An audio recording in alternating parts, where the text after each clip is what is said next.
Graça e paz a todos. Mais uma vez prosseguindo, nós vamos continuar falando agora ainda sobre a luz. E só que nós vamos estar falando sobre essa luz sobre nós agora. Jesus disse: vós sois a luz do mundo, né?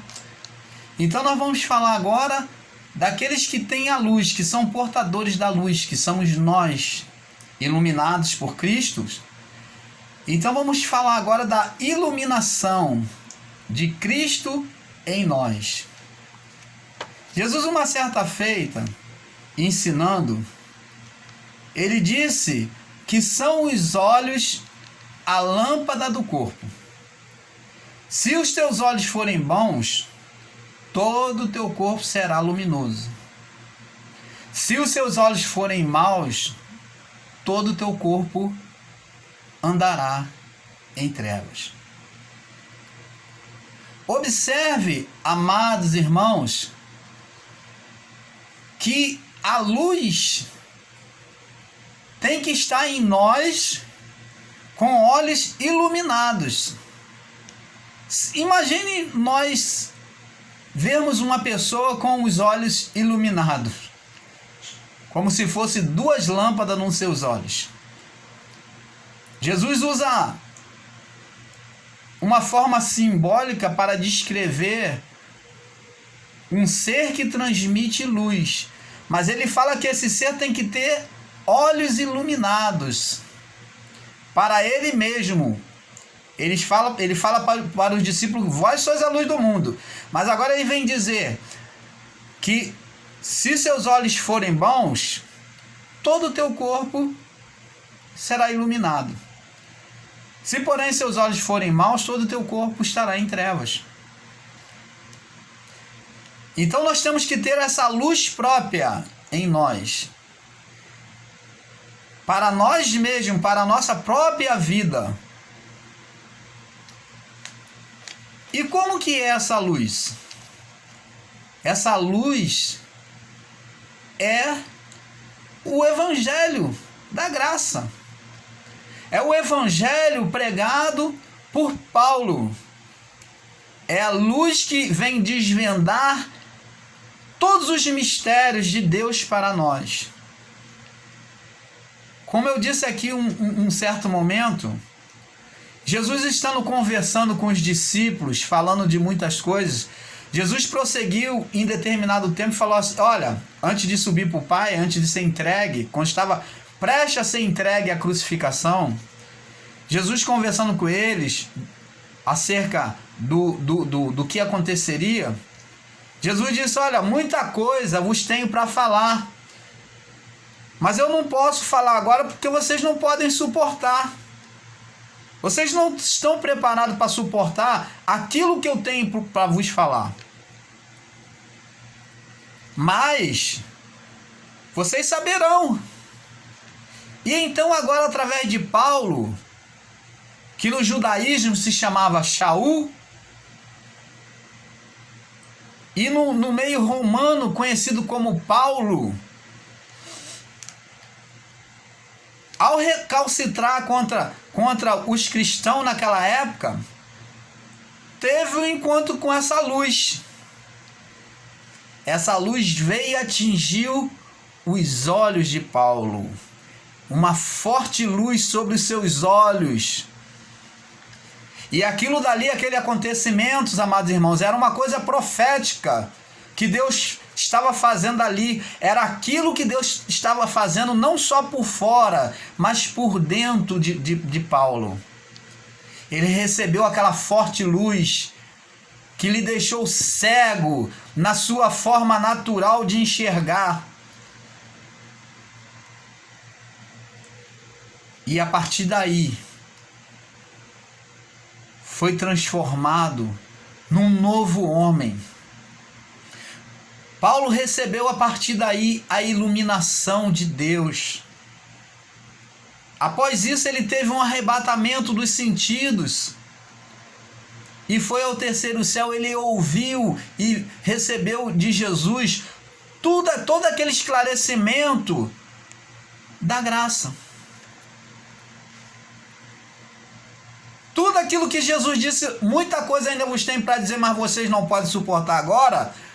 Então, por meio de Paulo, Jesus falou, deixou tudo esclarecido para nós. E nós, hoje, temos que ter os olhos iluminados. Como em Mateus, capítulo 6, verso 22 e 23, diz que são os olhos a lâmpada do corpo. Eu pergunto a você, os seus olhos realmente estão iluminados? Seus olhos realmente estão enxergando a verdade do Evangelho? Ou você está vivendo um Evangelho atrasado? Um Evangelho feito e forjado em cima da lei? Porque eu digo a você, e eu provo a você, por exemplo, você lê nos 4 evangelhos colocados nas escrituras sagradas, na sua Bíblia, como os 4 evangelhos como Novo Testamento. E eu pergunto a você, o testamento, ele é feito com a pessoa em vida ou a pessoa em morte?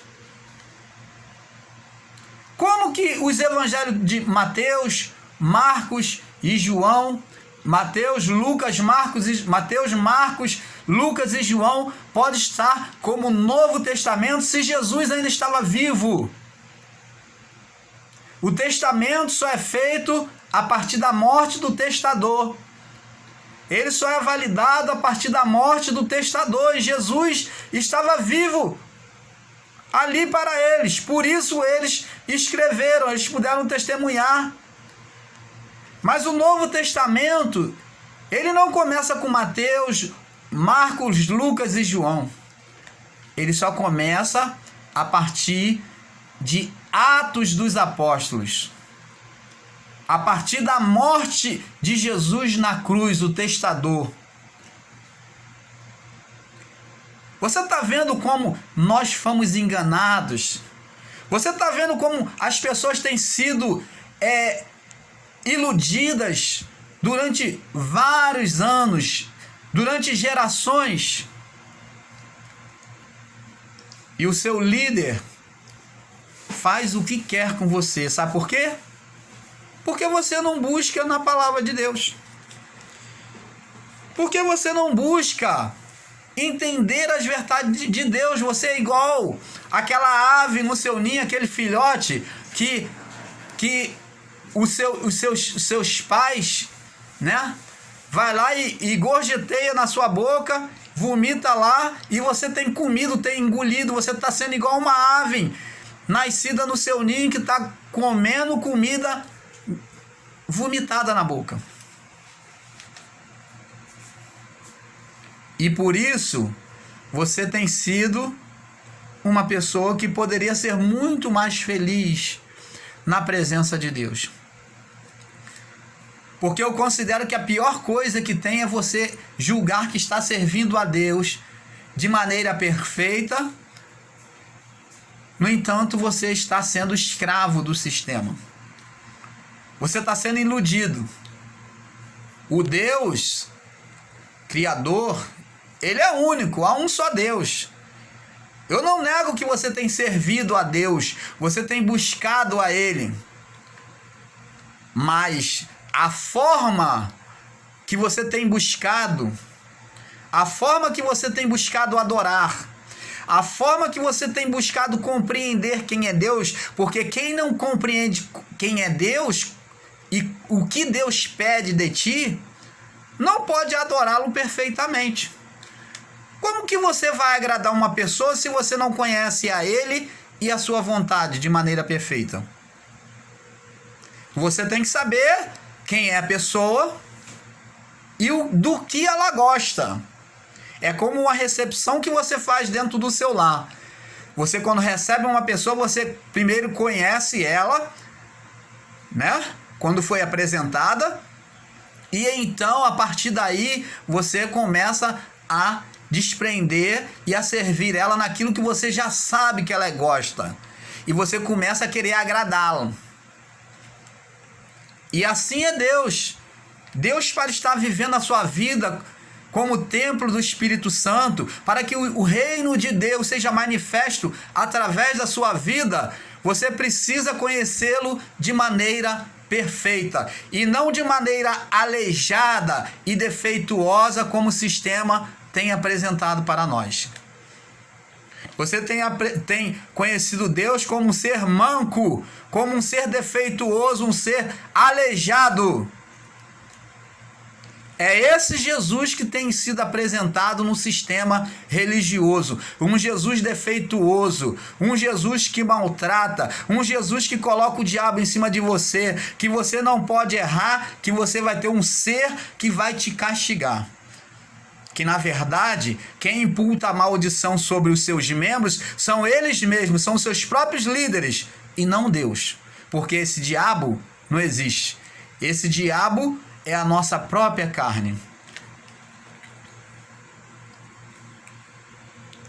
E então, o que você vai fazer diante dessa questão? A palavra de Deus diz em Efésios, capítulo 1, verso 8, diz assim: sendo iluminados os olhos do vosso entendimento, para que saibais qual seja a esperança da sua vocação e quais as riquezas da glória da sua herança nos santos. Você precisa dessa iluminação. E é por isso, amados irmãos, que eu estou aqui gravando esse vídeo, não para buscar mérito, para marcar ponto no canal. Não estou aqui no intuito financeiro ou como Ibope, buscando Ibope, não. Eu venho trazer a você o esclarecimento da verdade. Eu venho dar uma sacudida no seu entendimento, no seu coração, através da palavra do Evangelho da Graça, para que você comece a buscar, comece a ter interesse de querer buscar a verdade. E você vai se surpreender. Quando você começar a buscar dentro do Evangelho da Graça, os ensinos do apóstolo Paulo, você vai ver que o sistema te enganou durante muito tempo. Criaram um inferno que não existe para você. Criaram um diabo que não existe. Criaram um pecado que não existe mais diante de Deus. Porque até o pecado que você comete é um pecado contra a sua própria carne. Mas diante de Deus não há sentença nenhuma, não há acusação nenhuma, porque Deus te vê totalmente justificado no sacrifício de Cristo Jesus. Deus não vê nenhuma culpa para te condenar, nem você, nem ninguém. Porque essa sentença de morte espiritual já não existe. Eu posso praticar o pecado na carne. E aquilo que eu semear, isso eu vou ceifar, isso eu vou colher. O pecado que eu praticar na carne eu serei punido pelo meu pecado. Por isso que Jesus disse: aquilo que o homem semear, isso ele também ceifará. No evangelho do reino de Deus, na manifestação do reino espiritual que Cristo vem apresentar para nós, que é o reino de Deus, ou o reino dos céus, manifesto sobre nós na terra, nós colhemos aquilo que plantamos. Nós somos sentenciados pelo nosso próprio pecado na carne, mas diante do Pai estamos limpos, totalmente purificados, aceitos por Deus. Eu não tenho que pedir perdão de pecados, porque eu vou pedir a Deus perdão de quê? Deus vai olhar para mim e falar assim: quer que eu te perdoe de quê? Então, amados, vamos despertar. Que a paz de Deus seja em cada coração.